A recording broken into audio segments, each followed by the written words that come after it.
So we're going to explore apologies.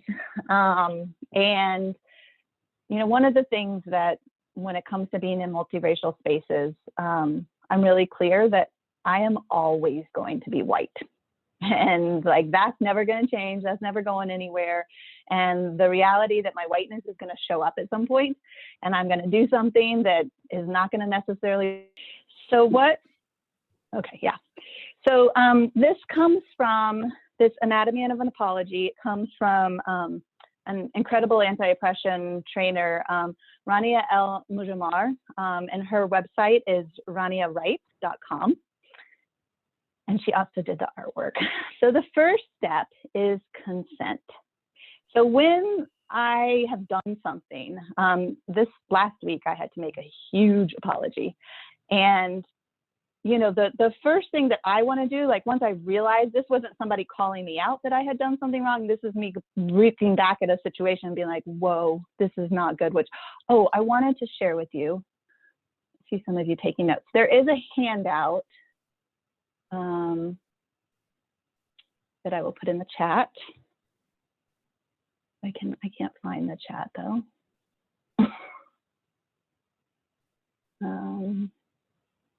Okay, here it is.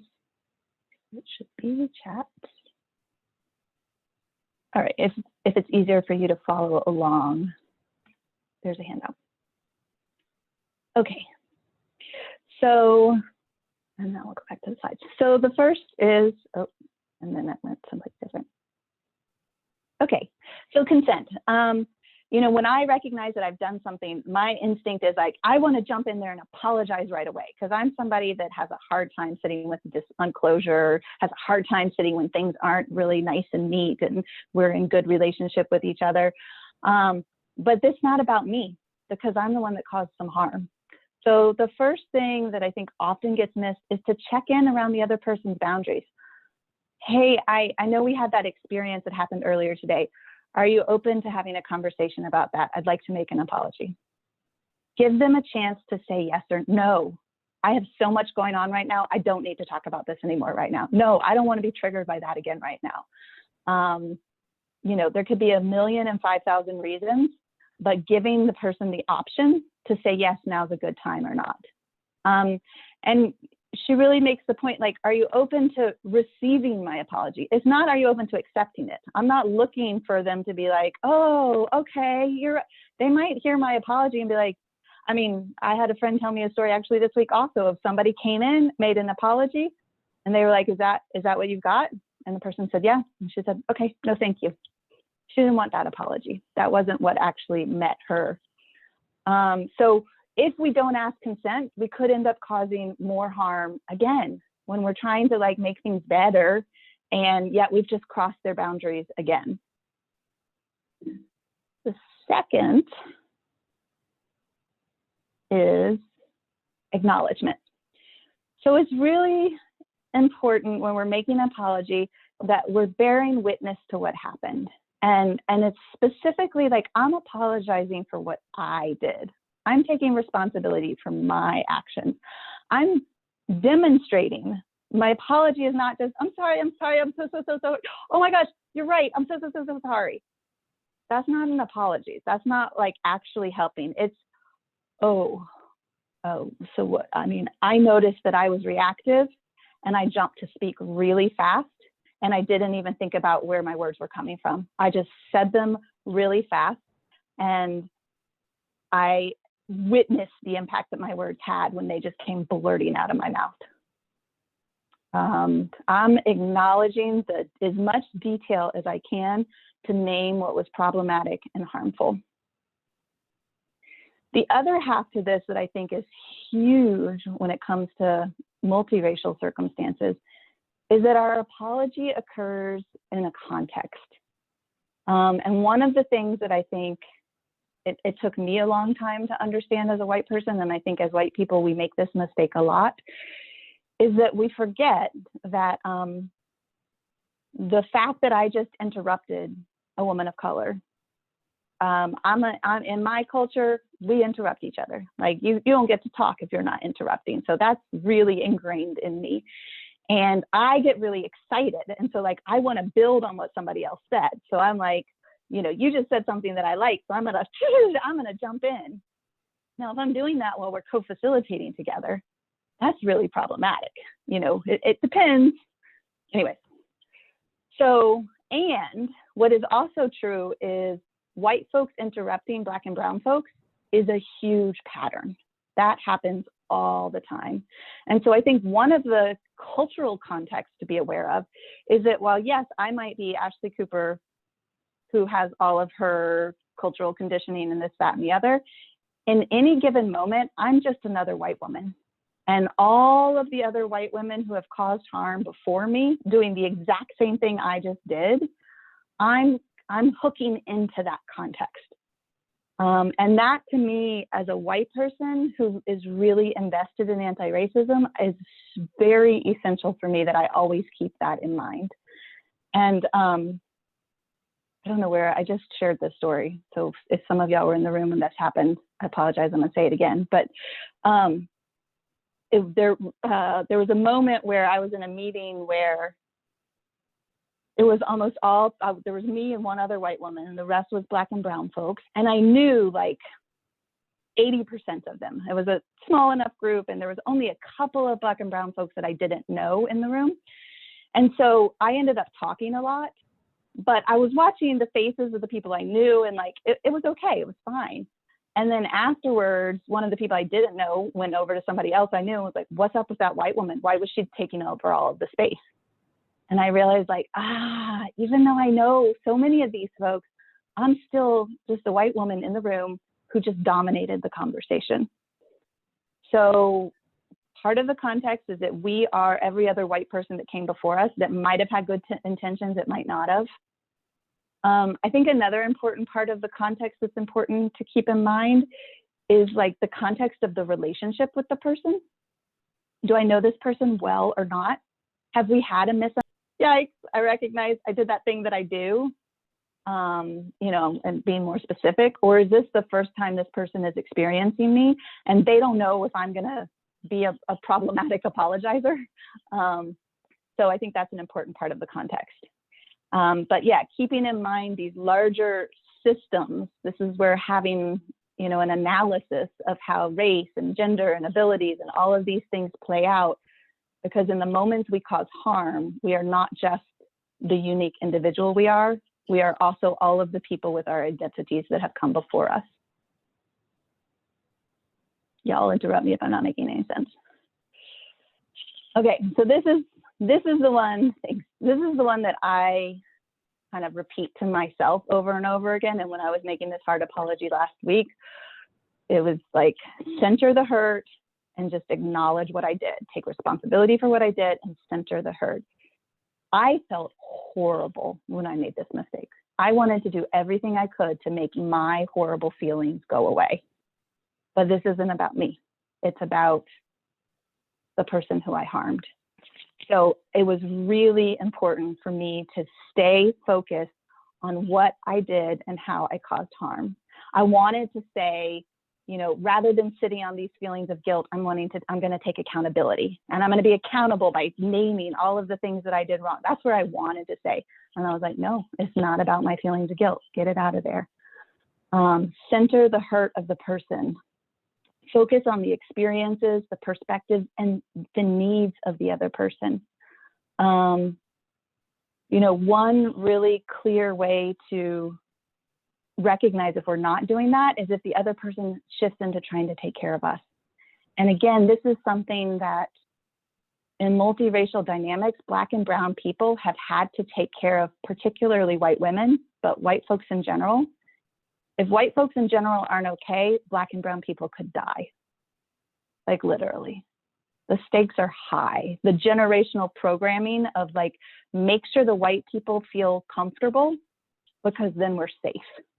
Now, whether today somebody's actually thinking that, you know, I'm definitely not saying that, but the possibility that the generational trauma of what folks have had to do in order to stay alive in the presence of white folks is that they need to make sure we're okay. Because if we're okay, then we're not going to get them you know, something that could harm them. So a lot of times if they can see, if somebody sees that I'm struggling, then it shifts to, oh, no, you're not a bad person. I understand. You didn't mean that. You didn't, like, as much as possible, I appreciate your care. And right now, I just do really want to acknowledge that I messed up. I said some things that were hurtful, and I want to acknowledge that I said those hurtful things because I want to be accountable, and it's important for me to just own that I did this. Focus on the needs of the other person. And then with that, there might be an emotional response, and that's okay. Make room, like prepare. I have to prepare myself. When I was making this apology last week, I needed to make sure I was in a good enough place that if they then had a reaction of like, you're right, you did do that, and just like I had all the guilt building up, all of their anger that they had building up, if that needed space to come out, I was prepared to have space for them to have whatever feelings. If they don't want to say anything, if they want to just like, okay, and then that's it, I got to be okay with that. My friend's story of no, thank you. I got to be okay with that. So don't come in with our perceptions about what's the right way, the not being too intense, the you owe me this much time because I'm just giving you this apology. So therefore, leave room for them to have whatever emotional response that they have. Can I say one? Home policing. Can I say yeah, one? please.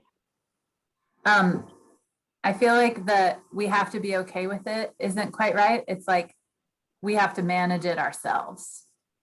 Mm-hmm. We don't put it onto them, but it doesn't necessarily mean we have to be okay. We just have to Mm-hmm. make our emotions the other person's thing to handle. That's my Yeah, that's a great distinction. Yeah. And it goes back to that at the beginning. There's so much work in regulating ourselves in this.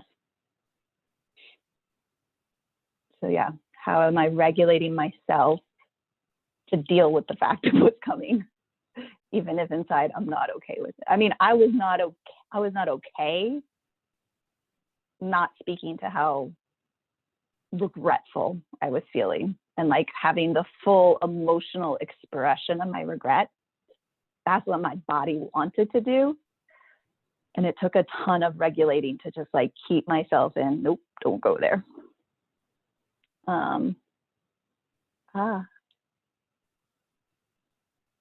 Okay.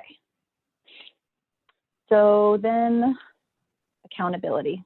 And the accountability and acknowledgement to me kind of go together. But it's so important, I feel like, that she said it twice, to own your actions, to really name and understand them. Really take the time on the front end to identify for yourself what it is that you're owning, what it is that you want to be accountable for. I mean, that's what was helpful for me. And like, I don't want to keep doing these things. This is a pattern that I don't want to have. And if I got to really own it to myself and then be able to name it. And then the most important part is to change it, to work on not repeating that. And it might, some of these are deep in our own practice. Some of these are deep in our like family's practices. So it might not change immediately, but to just like really be accountable that we're working on it.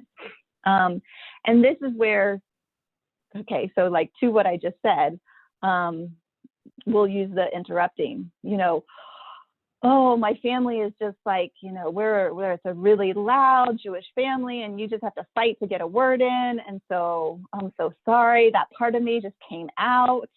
It's not about, this person isn't trying to understand me right now. Maybe ideally, if this is somebody that I'm having a relationship with, in my world, I might like after the apology, if this is a new connection, when we're having another conversation in the future, be like, so can we talk a little bit more about my tendency to interrupt? Because that might come up again. I'm really working on this. And then in the future, I might name that.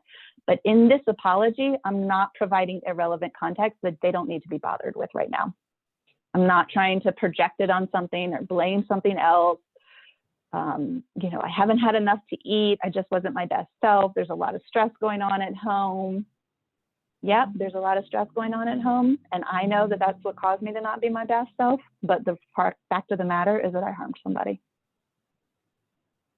Doesn't mean I'm a bad person by any means, but it does mean that I harmed somebody, or, you know, I caused a situation that had unnecessary stress that became more stressful because of my actions. I think I said this one a little bit, the most critical aspect of your apology is changing your behavior, and then finding ways to keep yourself accountable. So like in my circumstance, I sent a list of like the top 3 things that I did to a close friend of mine. I'm seeing that this is a harm that's inside of me, and I'm working on this. Like, what are the ways for you to not, you know, what are the clues? I mean, sometimes I literally will like bite my tongue inside my mouth as a way to keep myself from talking, because I know that if I'm getting excited, I might be inclined to start blurting out. So nobody can see it, but that's one way to work on my interrupting skills. What's the opposite of skill? And then this is my favorite part of just this. I mean, I really love the consent and the divest from forgiveness, because I feel like those are 2 things that often get missed. The purpose of the apology is not to be forgiven. It's for the reconciliation. It's for the act of taking responsibility for our actions. It'd be great if the person forgives, but it's not their responsibility to forgive. And so I'm not apologizing for the purpose of, you know, feeling like the person is gonna be like, okay, and I'm off the hook for the guilty feelings that I'm feeling, but contribute to the healing of those who are harmed. And they might not let me know. I mean, my person didn't let me know for a few days. And so was my apology received? I don't know. But regardless, I needed to name it. I needed to own my part in this puzzle, and be okay with that.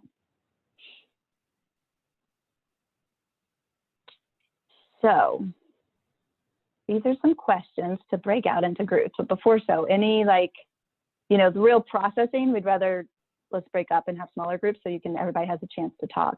But any questions or strong comments coming up about these different steps that Rania has offered us? Can you talk a little bit about tone policing? I kind of know what it means, but I'd like to hear what you have to say about it in relation to this. Sure. Well, first, does anybody else have a strong desire to answer that? I don't have to be I'm not an expert in this. I'm just sharing something. Okay. I'm trying to like imagine up an example. So I mean, it goes along with the emotional uptake part of it. Was it in that one? Yeah, it was. Okay. That's why they go along together. Somebody has just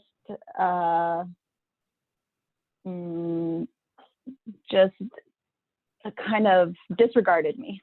So I had just contributed something, and they like, yeah, and they moved on, and so then let's say they recognize that they just pushed me out of the way, kind of disregarded what I had to say, and they're acknowledging that.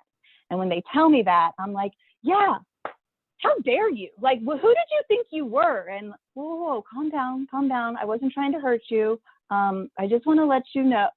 So it's that like, whoa, what you're doing is too much.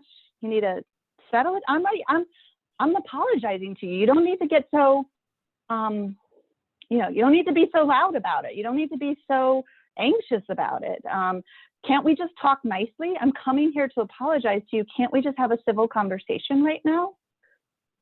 It's my idea of the way this conversation should go is the way it should go. And I'm going to try and change the other person. I'm going to try and police their tone, police the way they're showing up, because I have a sense of order in my mind. And my sense of order says this is the way that they should respond. And they're not responding in my sense of order. So therefore, I'm going to police that. I'm going to regulate it and tell them they need to do what I think is the way to do this. Does that help? Great, thank you. And this is one, like, I was with a group of Black teenagers recently, and the word tone policing came up, and they just erupted because of how frequently they are tone policed by white educators.